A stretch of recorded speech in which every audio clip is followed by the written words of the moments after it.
Hey guys, this is John C. Morley here, serial entrepreneur. You are watching IFYL Inspirations for Your Life. I'm so happy that you joined us early on a Saturday morning for a brand new master topic, which we'll get to in just a second. I have a great guest coming to me from not just across the street, pretty far away. So we'll get to her in just a little bit. But I want to tell you, first of all, if you're new here, you're going to see a QR code at the top right-hand corner of the screen. And if you're watching us today, just grab your smartphone. Go ahead and click on the camera icon and point over to the QR code, touch the ellipse. You'll get my link tree. It's really easy, really simple, and it's free. And if you are actually listening to us on an audio version podcast and not seeing us, then you just need to go to believemeachieve.com for more of my amazing creations. But first, a big thank you to everyone, because I couldn't do this with all of you. And let's get to our master topic first, because I think that's really, really important. Our master topic is, does music cultivate our creativity? Series 2, Show 29, Episode 1. All that really means is we're in our second year. Wow. I can't believe that. Show 29, we're on Episode 1. We start a Saturday, which you're with us fresh, and we go all the way through the week, and we finish up on a Friday. On Tuesday in the week, we actually have the excerpt from my live radio show that goes out to all over the place. You can learn more about that at believemeachieve.com, where we dive even deeper. But every single day, we have about a 15 to 30-minute show getting into some of the nitty-gritty of this. So first of all, I want to say thank you from the bottom of my heart to all of you that watch us, whether it's 11 a.m., 11 p.m., 2 a.m., 2 p.m., 6 a.m., 6 p.m. Whenever you choose to watch us, I am so grateful that you've made the choice to make Inspirations for Your Life a daily part of your day for motivation, because we need a good diet. And of course, it's not just about food, it's about the words and the energy that we choose to put into our body. Without any further ado, I would like to take this opportunity to welcome my wonderful guest, who is joining us, like I said, from not very locally. My guest's name is Catherine. She is a master humanistic psychologist, overturning the norms for human potential and promoting free thinking and self-actualization among leaders of all kinds. She's very straight talking, authentic, and constantly wants to learn. And you will usually find her wandering the beautiful Welsh hills, deep in one creative project or in another, or enjoys various alternative activities such as conscious dance. She recognizes that those with power, wealth, and influence are best placed to bring about positive change. It is her mission to help them do that wisely and to exceed their private expectations for themselves and for their endeavors while they're at it. A flourishing and fulfilling leader, to be a better leader. She works in Wales, UK, and of course online around the globe. And her expertise lies in working with highly successful people, acting as a guide, a facilitator, coach, and mentor. She provides catalytic, challenging, and encouraging transformational programs. Each program is tailored to the individual client to maximize the personal potential and applies that potential to their life. And her goal is to assist powerful and influential men and women to provide the strong and wise leadership of the world needs, especially now. I have had the privilege to be on her show just a while back, and it was a very interesting time, and I am so excited to have her with me today. I know it's going to be a great show, so please help me welcome to the IFYL stage today, Catherine. Hello there, Catherine. How are you today? I am very excited to be here. And in fact, the topic being about music, I love the fact your intro music is so uplifting and kind of energizing. So I felt that was totally appropriate to your topic.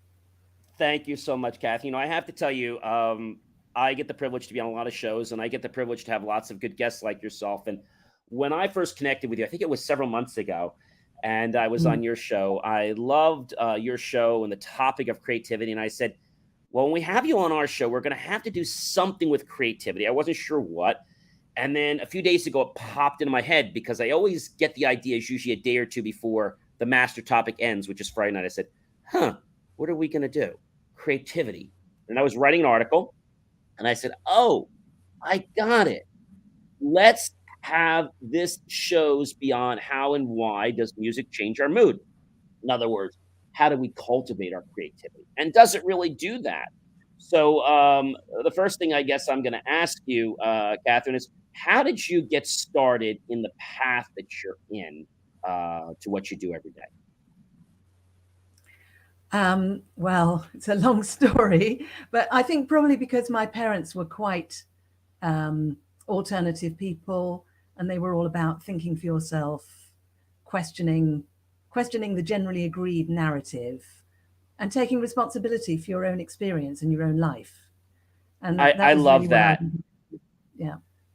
I love that because, so many people in our world are afraid to do what they want, or I like to say, play the music that's in our heart, or do what's in your heart, not what's in someone else. So you always have to live the life that you want to, or you're going to be really sorry someday.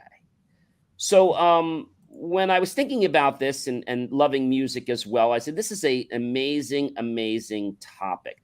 How many of you out there can recall being at a mall at the holiday times, and being in that store and just hearing that special music play?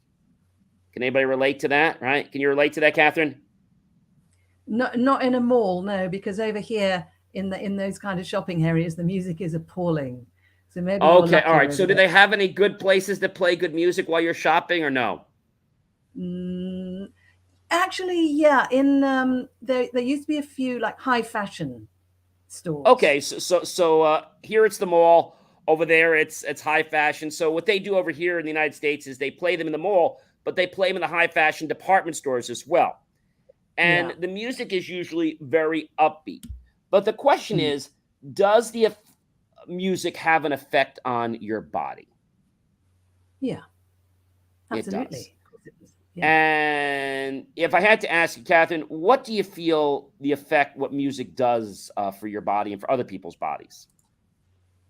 Well, it varies according to the type of music. Some music helps you relax. Some music helps you to do the admin. That sort of brainwave you need for just crunching through the admin.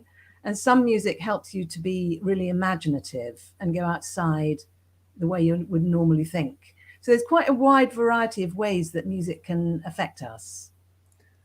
I think the amazing thing about music is that it has a lot of power. And although I played piano, I still do. I was in recitals, started when I was only about 6 or 7 years old, or even younger. I will tell you that I appreciated music, but one of the greatest things of also being a serial entrepreneur and being a journalist and a video journalist is that I'm always learning. And I think that's what's amazing about life. I always say if you're not learning, you're dying. And I don't Yeah. mean that in a morbid way, but we have to put ourselves out there. So I decided to dig into this topic and research, and not realizing that I've actually been using music a lot in the last 6 months or year. So I write about two 800 to 1500 word articles every week, one about technology and one about motivation. This one happens to be about music and motivation. So what I was realizing is, sometimes it could be 10 o'clock at night, 11 o'clock at night, and I know that I want to write this article. But for whatever reason, I just am not in alignment with writing it. So I had started to follow, many of you know Tony Stark from the movie, that he creates all these he has this like bionic man theme that he has. And he has this set of music that's free on YouTube. And I place his Tony productive music on. And once I place it on, it's like I transform and I become extremely productive in doing what I want to do, more so than if I didn't have music. So I think that's a pretty amazing thing. But let's talk about some of the effects that music have on the body. One is GSR, which was new to me, galvanic skin response, EEG for electroencephalogram, which is the measure of brain activity, and then EKG, the measure of activity in the heart. And this is all measuring electrical activity. And so the thing that I was also noticing, Catherine, you might be able to speak a little about this, is that I was noticing in the last so many years that there's actually a standard now for, I think it's CBMT. And a CBMT is nothing more than someone who is certified to administer music. That kind of blew me away. Ever heard of that before? Heard of that. No, never. So a CBMT, you can go to cbmt.org, and they use music to help people transition from one thing to another. Maybe it's a negative attitude, and they progressively go up the scale. Like you mentioned before, there's different kinds of music for different things. What do you think music does? Like, why does music inspire us? I mean, I know we play it, but let's dive into the science of it. Why does music make us want to get up and dance, or make us want to go to sleep, or make us want to get productive when we might already be tired? Why does it do that, Catherine? Well, I don't know the science on it. All I can say is my own experience, which is that some music seems to actually resonate with some of the rhythms in the human body. And when that resonance is working well, there's that feeling of being given energy by the music and kind of uplifted by the music. And if you take music and put it in a certain sequence, like a set, a playlist, you can actually build a playlist that will help take you from one place to another, but that will also, while you're doing that, help you to learn more about your own experience as you're going. And that's what I do when I'm holding the dance groups. So I'm using a whole series of different types of music to help people relax more into themselves and just follow where the energy wants to take them. So it's a way of taking us out of our heads, out of our rational mind, and more into our kind of physical, emotional, imaginative response. And that, of course, I think is where a lot of our creativity comes from. So, and one final thing just to say is that for a lot of us, there are memories about music from our childhood. So something that will relax me might not relax someone else, because for them, it reminds them of something that's not so relaxing. So there's that element in there as well. So it's quite a complex field, actually. It is. We put it on and we take for granted that we can just go to sleep. There was one music that I like to listen to a lot. It happens to be the 432 frequency range. And when you put a 432 hertz frequency range on, it does something very interesting. It induces sleep. I a lot of times will put on 432 and I'll hold a stone or a crystal. And when I do that, I'll think about something, and before I know it, it's like, what was I thinking about again? Or what was I doing now? Like, it just kind of like just blanks you out, which I think is great for a lot of people. You mentioned something very interesting, which we covered a few weeks ago, which was how to uncover our wise mind, which is actually the balance between our emotional mind and our rational mind. Rational mind being more logical, emotional being more about feelings. And the wise mind is that intersection point of the two. But, putting on music and having you just be able to, like you said, we can zone out or relax, or not only relax, but even concentrate. And some music can actually do the opposite. It can incite fear, which is what a lot of the motion picture and movie directors do. They do it on purpose. But what you said is very interesting about a playlist. I know I do that every single night. I create a playlist on YouTube, and I have one of these Bluetooth speakers in my room connected to my laptop, and I put the playlist on it. Usually it's some frequencies, and sometimes it's some, let's say, some recordings with I am statements, and I will just fall asleep to that. Put that on very softly and just have it kind of, resonate in. But there's another frequency that I just started to study. It's called I think it's called the soft edgio frequency.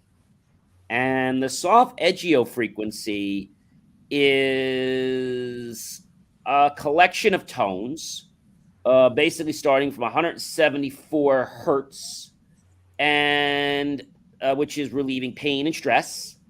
285 hertz zones, healing tissues and organs. 396 hertz frequency, eliminating fears. 417, wiping out negativity. 528, repairing DNA and bringing positive transformation. 639 hertz, bringing love and compassion in our life. And 741, detoxifying cells and organs. 852, awakening intuition and raising our higher self and cellular level. And 963, finally, to connect to our higher self. Wow. Never realized that music had so much power. Well, I think we all know music has a lot of power because we've felt it, but most of us haven't analyzed it the way you've just described it. And I think when we can appreciate that it does something, this blew my mind. So I didn't know what a GSR was, but I decided to explore what is a GSR. So GSR stands for Galvanic Skin Response. And it's nothing more than measuring the electrical ability in your skin. And I talked about this with EKG and, of course, EEG, the encephalogram. And so when you put these two probes on your skin or your finger, they use it a lot in biofeedback, which has been used for years. It measures the tiny microcurrent that's coming out based on the secretions that your skin is very minusculely making. And that's how we're able to do things like the biofeedback and take our level down. And that's where heart math was formed. It's just amazing how, a little frequency change can make a subtle change. I think the reason people don't do it is because they get stuck and they don't see the immediate response. But when we put music on, it's like, it's inevitable. We're going to feel great, or we're going to feel some way in, 5 seconds, 10 seconds. Yeah. The other thing I didn't realize, Catherine, is did you know that music actually is very influential on pets? Yes, I did know that. My cats love it when I sing to them. I'm not saying I'm good at singing, but they love it. They just perk their ears up and go really still. There's something about the frequency of the human singing voice. They just love it. Well, it's interesting you mentioned that. What kind of cats did you have, incidentally? Oh, I've got one very fluffy cat and 2 short-haired cats. They're just what we call moggies over here, which means you don't know their parent. They're not breeds. Okay, and what's their names? Sable, Lynx, and Blue. 3 girls? 2 girls and a boy. Sable, Lynx, and Blue. Blue is the boy. Blue is the boy. I was going to guess. Okay, that is amazing. So when we think about animals, learn this from the Oakhurst Veterinary Hospital in New Jersey. Because whenever I write something, I always try to cite a source, especially for something I didn't know. I like to cite where I learned that. And they mentioned that it's helped pets, especially at adoption centers. When they play good music, the pets are less aggressive. They are more friendly, and people want to be around them more. And thus, because they could spend more time and not be nervous, they're much more willing to be adopted.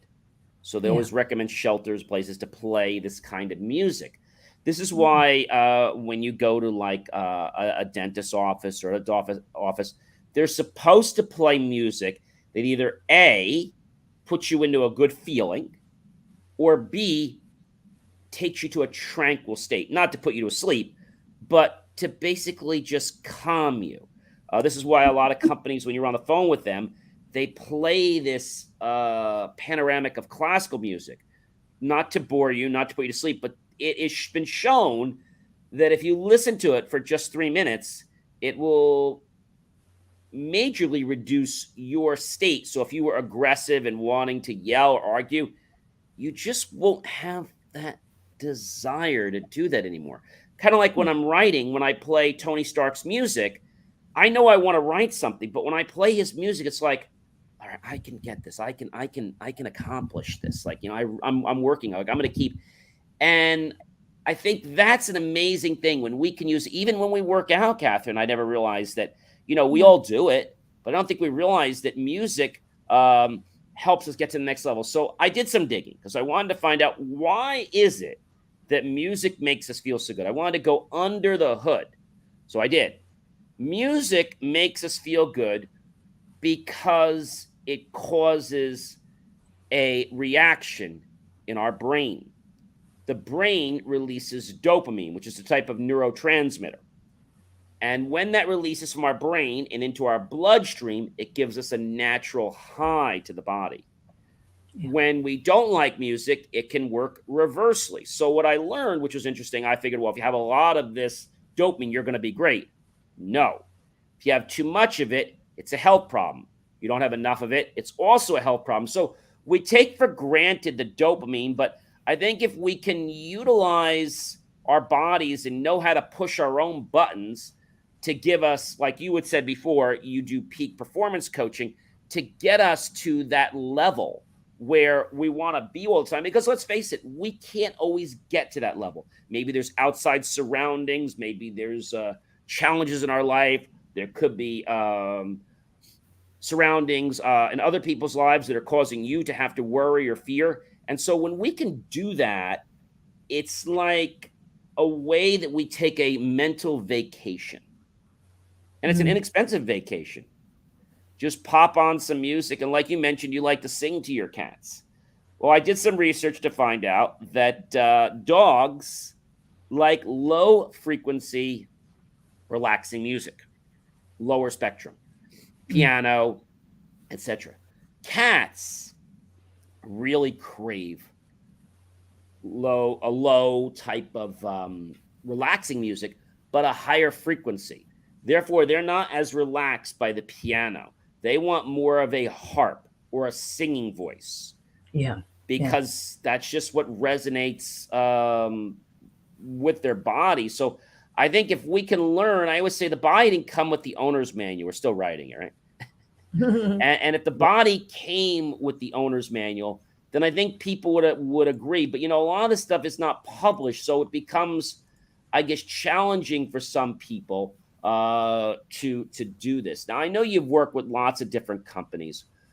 What would you say is the biggest challenge? And I'm not asking you to name a company specifically, but I'm just curious, with a lot of the companies you've worked with, what was maybe one or two of the biggest challenges you had with getting them to embrace this beautiful mindset of creativity? I would say the thing is, of course, by the time I met people, usually they'd already decided they wanted to do something. So they were already quite open. But even those people would sometimes hit a challenge, which was around, if I find out more about myself, am I going to find out something I really don't like? So am I better off not finding out more? I'm talking about the leaders who would come to me to become more self-aware so they could be more conscious leaders. And some of those people were quite nervous of really looking into themselves that way. And another challenge a lot of people had was they thought, if I really do connect with my values and my principles and who I am, does that mean I'm going to then lose my connection with driving the company to better profits? Because are those two things going to conflict? Of course, they don't conflict in reality. But so those were really fears that people had. And sometimes I just needed to give people some space and some time to talk about those fears, be with them, recognize they're quite common. A lot of people have those fears. And then just to sort of start having a conversation building from there. So I think that kind of reticence and fear was the biggest barrier, probably. And we all know from years and years ago that fear doesn't exist. Fear is just false evidence appearing real. I think the other reason that a lot of CEOs and probably C-level management gets afraid is because they don't want to lose power. They feel if they look at something from a different perspective that they're going to give up their power. And what I found is that the more you relinquish some power, the more control you actually have. Right? If you hire all these people and you spend money, as you mentioned, to train them, and then you don't give them the tools to be empowered to have the freedom to run the company, You just kind of put them in a box. And then why do you even spend money on educating them? Because you're telling them what they should do, but you don't let them do it. Yeah, that can certainly happen. And so I think if people plug into creativity, I think they might become less frustrated with themselves. I think people will be able to touch, like you mentioned before, when we learn something about ourselves, it's pretty interesting, but sometimes it's scary. This is another thing I found out is that, people say we have connections with other people to be friends, but it's more than that. When we connect with somebody, it allows us to force ourselves, whether we like it or not, to explore an area of ourself that maybe was dormant because of that relationship. Platonic, non-platonic, doesn't matter. And I think that's sometimes why friendships go south. It's not that person was bad or negative. It's just that they brought out something that you weren't ready to face or that you weren't ready to talk about. And even though the person wasn't pressuring you to talk about it, you felt this heavy weight on you that you just couldn't do it because what if he asked? What if she asked? Like, I know they're not asking now, but what if they asked? Like, oh my gosh, I'll just end the friendship and I'll just, save face. Yeah, totally. I mean, even as you're talking, I remember I had a moment just the other day like that, where someone who I know very well, through knowing them, I become more conscious of something in myself that I don't like very much. And they're not forcing me to do that. That's me. So I have a choice. Do I stay connected? Do I stay engaged? Do I stay open to learning? Or do I cut that person out and try and stay in a little nest of comfort and less self-aware? And obviously I make the first choice, but I'm aware of that whole process that goes on. It's a challenge. I think a lot of people want to push that delete button or, exit the situation button because, it's easy, it's comfortable. Yeah. And it might not be the best thing because one thing I've learned with the universe is that if you push that exit button and you don't learn that lesson, the universe is going to keep bringing people into your life and that button is going to keep getting played. And if you keep exiting it, it's going to keep coming back like a flashback and be like, why is this still coming back in my life? Well, because you haven't learned the lesson yet. Absolutely. So I think that's good. But just to point to before we wrap up, because we're almost out of time, we talked about something very, very interesting when we were, getting people to understand what was going on with, people. But we gave people a very interesting, how can I say? We gave people a very interesting teaser that we promised we would answer on the show. So unfortunately, we have to answer that question.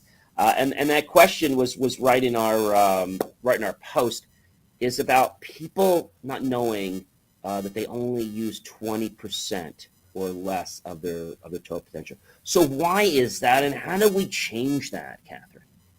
Well, I thought about that, and I think the reason for it is because we don't have to use the rest. You pulling out more of our potential and using it is work. It's not easy. So if we don't have to do it, we may well not do it. And it's partly because we're so comfortable now. We're not really in danger. We may have some discomfort, but the problems we have are fairly minor compared to what the problems might have been hundreds of years ago. So we just don't have to use the rest of it. It's like with my iPhone. I probably use 5% of the functionality on my iPhone because I don't need the rest and I don't want to go through the learning curve and the pain of learning about how to use the rest. So I think that's the reason why. And the way we start to use more of our potential is by challenging ourselves and stretching ourselves. And we can do that either by going on a course or doing some work specifically for that purpose, or by taking on a more exciting project or deciding to grow our business. In other words, anything that stretches us for where we have to use more of ourselves, we will therefore then use more of ourselves automatically. You helped me think of a very interesting point, and that is the fact that there is something everyone aspires to be, and that's a genius. But I want to tell everyone today that you're all geniuses. You see, the only difference between a genius person and lay mentality is basically one thing. A genius just learns to use more of their mind and to use it in a special manner. They don't use it in a harder way, a more strenuous way. They use it differently. It's kind of like if we're playing basketball and you practice by doing layup shots, by dribbling. It's one way. But maybe the best way to play basketball, to practice basketball, is not to play at all, but to play it in your mind. Mm-hmm. And when we play basketball in our mind, when they did the study many years ago, the students that went to play basketball did well, and the students that actually went to study hall to practice playing basketball, like they did, scored just as well, if not better. And of course, the students that did nothing didn't score at all, which obviously you would expect. Catherine, this has been an amazing time. Of course, I always enjoy being with you and learning from you, and I just love your whole resonance with creativity. I mean, I don't find that from a lot of guests. I'm fortunate to get people that I talk with, but there's not many that have that creative spark or that understand that life is meant to be lived. So I'm going to go ahead and pop your website on the screen, but I would love you to tell our viewers, beside that, how they can get in touch with you or any other information you'd like to share with our viewers today. Thank you. Thank you so much, John. I would love people to come and listen to my podcast, which is Truth and Transcendence, and the and is the squiggly ampersand. And also, I've actually written an ebook, which originally was supposed to be about dance, but it's really about creativity, because dance is a great way to be more creative. And if you want that ebook, you just go to yesyounow.today/dance, and you can have that. It's got lots of colorful illustrations and beautiful people dancing images and things like that. It's a lovely little ebook, and really it's a great thing to read if you want to kind of tap into your creativity in different ways. So thank you, I love Jonathan. that, Catherine. I love that, Catherine. And one thing I've learned from other people is that, I used to think there was a procedure for being creative. And because I never saw myself as a creative person many years ago. And I just decided to just jump in the water and just do it. If you fail, you haven't failed unless you quit. And if I haven't gotten where I want to get, it's okay, because I just tell people I don't work every day. They're like, you don't? No, I get paid to creatively play with my time and people I'm so privileged to connect with. Yes. Like, you feeling okay? I'm like, I'm feeling great. Yeah.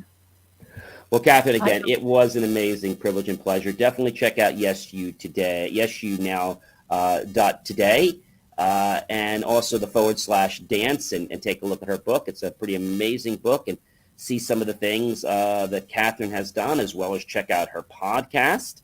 I think it will definitely, I should say, help you connect a few more neural pathways in your brain to help us do one of the missions I set out to do every day, which is to help us to become a better version of yourself. I am John C. Morley, serial entrepreneur. It has been an amazing privilege, pleasure, and honor to be with all of you, especially you, Catherine, today on the Inspirations for Your Life show. And I just want to thank you guys all. Definitely like, love, support the channel. Tag your friends, colleagues, and associates. Share this out with everyone you know on social media. Then go to my YouTube channel, John Space, E Space, M-R-O-Y Space, Serial Entrepreneur. Look for that key phrase, help keep our content free. Make the choice. Click on that PayPal button to buy my team and I a cup of coffee, a bowl of fruit, or a scrumptious, delicious dessert plate. Either way, we are going to be so grateful for those pennies and dollars you invest into us. We'll put into new hardware, new technology, new equipment, new software, even new facilities, to give you the most jaw-dropping, foot-stopping content to empower you to become a better version of yourself. I'm John C. Morley, serial entrepreneur. Be sure to check out more of my great content at believemeachieve.com. We'll catch you on another show real soon. Thank you again, Catherine. Thank you, John.